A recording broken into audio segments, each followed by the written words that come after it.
Hello, everyone. Welcome to the Lights On Leader interview presented by the Lloyd D. Levinson Institute of Gaming, Hospitality, and Tourism at Stockton University, also known as LIGHT. I'm the faculty director of LIGHT. My name is Jane Buckinevich, and I'm honored to be joined today by Eric Scheffler, the executive director of the CRDA. Eric, thank you so much for sharing your time with us today and your insight. My pleasure, Jana. I look forward to our conversation. All right, well, I'm going to start with a really broad question, and I'll let you answer that any way you like. Who is Eric Scheffler? Yeah, that's pretty broad. So the simple answer, Eric Scheffler, born and raised here, right? A hometown person, hometown boy, who's spent his entire life, in public service. I'm a third generation right out of Atlantic City. My grandparents on both sides lived here and had businesses here. My mother was lived here and worked here and attended Atlantic City High School. I was born in Atlantic City Hospital along with my brothers. I attended Atlantic City High School, graduated Atlantic Community College, and also graduated Stockton. And then spent most of my adult life in the city as a police officer. And I retired as a police lieutenant from Atlantic City in 2015, and then was elected to 2 terms as sheriff in 2017 of Atlantic County. So this is home, and I've been a public servant my entire life, and I love this community. I love Atlantic City. I love this island. I spent most of my life on the beaches and the boardwalk and on the streets, and I'm here to try to make a difference. Yeah, that's great to have a public servant who has really grown up in Atlantic City, because it's clear you really care about the city, and what a great background. Okay, so what highlights of your career have led you to this position now as executive director of the CRDA? Yeah. So, I mean, the interesting thing is, we spoke a little bit about that, me being a police officer in the city, of course, for my adult, all my almost, my whole adult life. And then, but I had other jobs here, right? I actually worked in the casinos, as a kid. I was an usher in the theater. I was a dealer. Um, I worked in the health club in one of the casinos. I delivered pizza as a kid here in Wow. Atlantic City. I also worked for Salvation Army when I was a Stockton student in their travel assistance program. So, and I taught karate and martial arts in the city to youth at different times. And then, I was actually a substitute school teacher in the high school as well. I was really between becoming a school teacher, a fireman, or a police officer, and the police department called me first.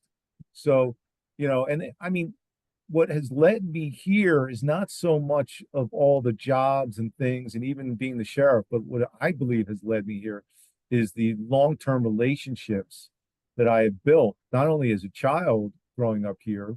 Many of the people that I went to school with and were friends are, running different casinos, or running the hospital, or running Stockton, but are elected officials or business owners or community members.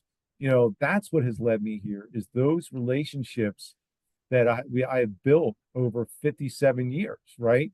And then also, honestly, the love for the community and the city, where I see so much potential. I could have retired after my last spend. My wife keeps telling me that I don't ever retire. I just keep changing jobs. But the opportunity to work with the city, to bring my relationships to try to, bridge some of those gaps that we have between groups, right? I mean, Atlantic City is historically well known for silos, right? And all these people in these silos aren't bad people. They're great people. They have incredible ideas and they have driven passion. But, one of the greatest challenges for me and the city is ultimately to bridge that gap, right? To bridge that conversation. I can disagree with you, Jane, and still really respect your point of view and your opinion. But a lot of times when we do that, we disagree with each other. Uh, we think that we have to create an enemy. Well, we don't. And my goal, honestly, as the CRDA director, is to be able to disagree, even walk into rooms with other people, but keep that conversation open. And the only thing that really allows me to keep that conversation open is the relationship that I've built for so many years, right? So I have a lot of people that I can say to them, hey, I understand your point of view. There's a lot of merit in that point of view, but I think differently, right? Let me give you my point of view, and maybe we can figure out a common ground, right? And that's really how we get change, right? You want to make enemies fast? Well, propose change, right? Even change that you want, because it may not be the change the way you see that change is happening. It's a very difficult process. It's huge. It's so hard, and it's one of the things that have been an impediment here in Atlantic City for so long. Um, so many wonderful people out there trying to do so many great things. We just got to be able to get them all to sit at the table and then maybe compromise a little bit and get the job done. Yeah, that is great advice. I think we all could use a reminder of that we respect each other, even though we have different opinions. You talked about a few current challenges that you're facing. Are there any success stories you'd like to share with us? Yeah, I mean, success is different for everyone, right? I like little successes, right? How to eat an elephant. I have no idea why you would want to eat an elephant, but one bite at a time, right? So, um, even, I've had great success stories throughout my career, here in Atlantic County, especially with, some of the outreach programs that I've created that have never existed, and some of the education opportunities that I've created, both in law enforcement, in the sheriff's office and in ACPD, I was instrumental in bringing the first ever agency in-service program to Atlantic City Police Department when I was there. And, I did similar things in the sheriff, and I did similar things in the community when it came to substance use and mental health, and, food insecurities, and addressing some of those issues, right? And I'm really, if you look at me as a person, I'm really, my background is in public safety and public health, right? And people would say, how does that correlate to, reinvestment and development of a city? And that is a challenge, right? Well, I think my successes on that side is that I can bridge those gaps between those areas. And I think that really good public safety needs really good public health to be successful, and vice versa. And reinvestment, redevelopment need both of those foundational pillars to really attract people and to encourage people to start investing in a community and developing a community. People ask me when I first got in, what industry are you going to bring? What new business are you going to bring to change Atlantic City? I said, well, I'm not 100% sure on that. But what I do know is that industry and businesses don't change communities. People do, right? So we need to absolutely look at redevelopment for businesses and economics and commercial, side of it. And we have done some of those things, right, already, since I've been here. But what we really need to understand is, how do we invest in people, and how do we attract people back to the city as a community? All right, you touched on some of the things in this next question, but what is your vision for the future of Atlantic City? Yeah. So, you can, it's an easy answer for me, but the reality of that is that we create an environment that everyone feels valued, right? And when I mean that, I mean the casinos, the merchants, the tourists, the residents, everyone, feels valued in a safe and healthy community. I mean, that's what I envision. What a beautiful setting we have, right? To the south of us and to the north of us, we have communities that, especially in the summertime, they're so busy. When you drive into them, it looks like they'll sink, right? It's like, how can you push any more people in here? We can do that here too. We have everything they have and more.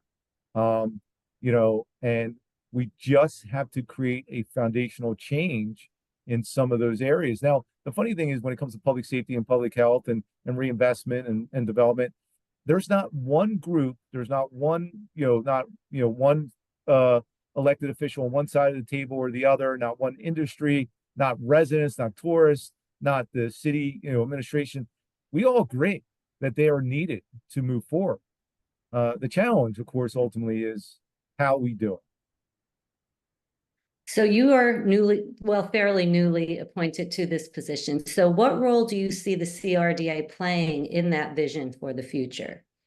Yeah, so we're always going back to the same thing, right? So although we have, we're tasked for reinvestment and redevelopment, we have some ways to encourage that, and we're working on a pathway to development within the authority itself to help encourage developers to come here and try to remove impediments. And we're working with the city administration to actually create something that works along all people's lines, and from union leadership to utilities, and really make that a more straight, viable pathway. But what does that really mean? Well, my role that I see, and the role of the authority, why I'm here, is to bridge those gaps, is to create those conversations. I can call political leaders from both sides of the party and ask them to come sit down. I have those relationships.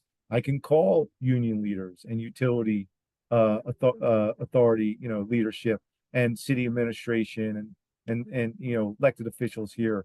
I can get them to the table to bridge that gap, to remove impediments, so we can all be successful in this whole venue. Thank you. So we're very lucky to have you on the Light Advisory Board. We're thrilled that you've joined us. And I know it's kind of new, but what role do you think Light will play in the future of Atlantic City? Well, I think light really plays an important part, right? Because, I can have all these great ideas and someone else can have all these great ideas, and we can even implement some of them. But we need to understand what is working and what is not working. And sometimes because of our own biases, not in a negative way, but in a passionate, driven way, we fail to see where we could do better, right? We fail to see where we could have addressed something. Well, Light Institute, I think, does an incredible job of examining, not only, projects, but issues, right? And I think they can really play an important part for not only the CRDA, but the entire city moving forward, to kind of take a look at some of these challenges and trying to figure out, maybe, better ways for us to address them. Yeah, thank you. And as I said, we're thrilled to have you on the board, and we look forward to your guidance in the future. Is there anything else you'd like to comment on that you haven't touched on yet, that about either your background or your vision? Well, I mean, honestly, I think I probably spoke more than enough about myself. But what I'd love the listeners to hear is that Atlantic City is alive and well. It's a beautiful community with incredible opportunities, both for, first-time buyers as well as developers. Please come take a look at us. We're trying our best, and the authority is going to do its best to create a developer-friendly atmosphere, and to help people thrive in this community. Wow, thank you so much. This has been so interesting and insightful, and thank you for taking the time to do the interview and for sharing your vision of the future in Atlantic City. Thank you so much, Jane. I really appreciate your time and this opportunity.